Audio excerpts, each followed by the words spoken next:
ಹರೇ ಶ್ರೀಕೃಷ್ಣ. ಶ್ರೀಮದ್ ಭಗವದ್ಗೀತೆ ಅಧ್ಯಾಯ 2 ಶ್ಲೋಕ 69.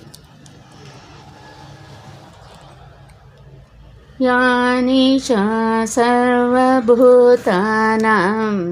ತಸ್ಯಾಂ ಜಾಗರ್ತಿ ಸಂಯಮೇ ಯಸ್ಯಾಂ ಜಾಗೃತಿ ಭೂತಾನಿ ಸಾ ನಿಶಾ ಪಶ್ಯತೋ ಮುನೇಃ. ಈ ಶ್ಲೋಕದ ಭಾವಾರ್ಥ: ಬುದ್ಧಿವಂತರಲ್ಲಿ 2 ವರ್ಗಗಳು. ಒಂದು ವರ್ಗದವರು ಇಂದ್ರಿಯ ತೃಪ್ತಿಗಾಗಿ ಮಾಡುವ ಐಹಿಕ ಚಟುವಟಿಕೆಗಳಲ್ಲಿ ಬುದ್ಧಿವಂತರು. ಇನ್ನೊಂದು ವರ್ಗದವರು ಅಂತರ್ಯ ಪರೀಕ್ಷೆ ಮಾಡಿಕೊಳ್ಳುವವರು ಮತ್ತು ಆತ್ಮ ಸಾಕ್ಷಾತ್ಕಾರದ ಕೃಷಿಯ ಅಗತ್ಯವನ್ನು ತಿಳಿದವರು.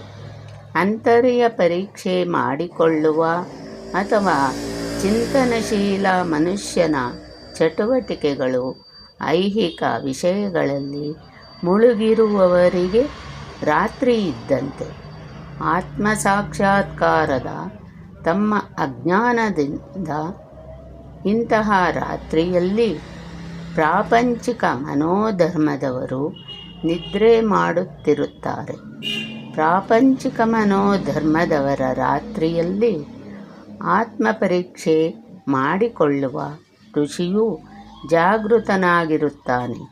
ಆಧ್ಯಾತ್ಮಿಕ ಸಂಸ್ಕೃತಿಯ ಕ್ರಮವಾದ ಪ್ರಗತಿಯಲ್ಲಿ ಋಷಿಗೆ ದಿವ್ಯಾನಂದವಾಗುತ್ತದೆ.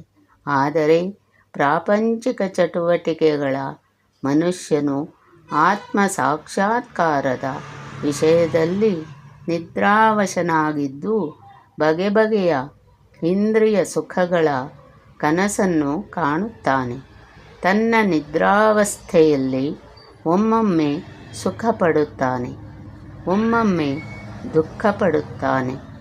ಆತ್ಮಪರೀಕ್ಷೆ ಮಾಡಿಕೊಳ್ಳುವ ಮನುಷ್ಯನು ಪ್ರಾಪಂಚಿಕ ಸುಖ ದುಃಖಗಳ ವಿಷಯದಲ್ಲಿ ಸದಾ ಅಸಡ್ಡೆಯಿಂದಿರುತ್ತಾನೆ.